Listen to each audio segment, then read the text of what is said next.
Ok, donc dans cette vidéo-là, on va faire une petite incursion dans les variables là, de Fusion 360. Donc comment on fait pour créer des variables pour modéliser une pièce.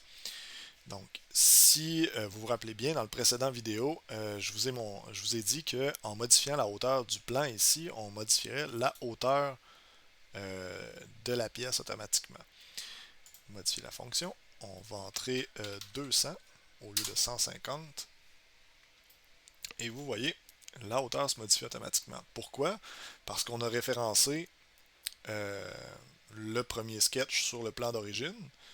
Le deuxième est un plan de décalage par rapport à l'origine. Et le troisième utilise les deux premières esquisses comme point de repère. Donc, peu importe comment est-ce que je les déplace les unes par rapport aux autres, euh, mes, euh, mes splines vont rester connectés aux points qui correspondent à la fin de tout ça. Donc, je me retrouve avec une forme qui est facile à déformer finalement, ou en tout cas à redimensionner.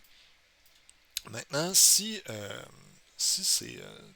comment je pense, c'est agaçant d'avoir un point qui se retrouve toujours à 75 mm de hauteur, euh, on pourrait peut-être le modifier pour qu'il soit toujours à la moitié de la hauteur. Donc, comment on fait ça? On peut aller dans Modifier ici, modifier les paramètres, et dans Fusion 360, on va pouvoir ajouter des paramètres. Donc, un paramètre, c'est une variable, grosso modo. On va la nommer hauteur. On va lui dire qu'elle mesure 150. Puis, on va cliquer sur OK. On va cliquer sur OK encore. Et on va revenir sur notre plan ici. On va modifier la fonction. Puis, au lieu de lui donner une valeur numérique comme 200, on va dire que maintenant, c'est hauteur, sa variable. Donc, il le remet à 150 de haut.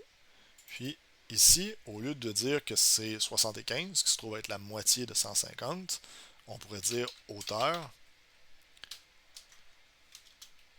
divisé, donc barre oblique, par 2.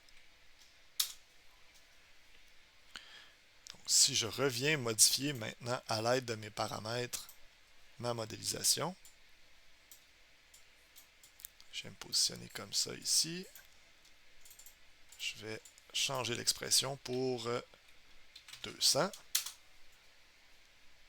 Et voilà. Donc là, j'ai une modélisation qui s'adapte quand même un peu plus à mes modifications de dimensionnement.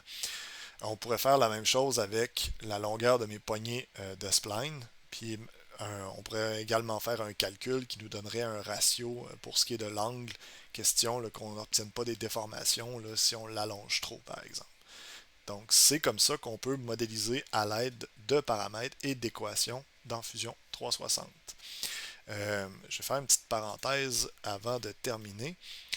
Vous avez divisé avec la barre oblique. Pour ceux qui ne sont pas familiers avec Excel, vous avez, en appuyant sur Shift et 8, un astérix. Ça se trouve être multiplié. Moins puis plus, je vous apprends rien. Vous pouvez mettre des parenthèses dans vos fonctions. Puis pour faire des exposants, il faudrait que je vérifie, mais de mémoire, c'était un accent circonflexe suivi d'un 2. Donc, ça ressemble à ça, là, à peu près, là, je vous dirais en tout cas rapidement pour faire des formules.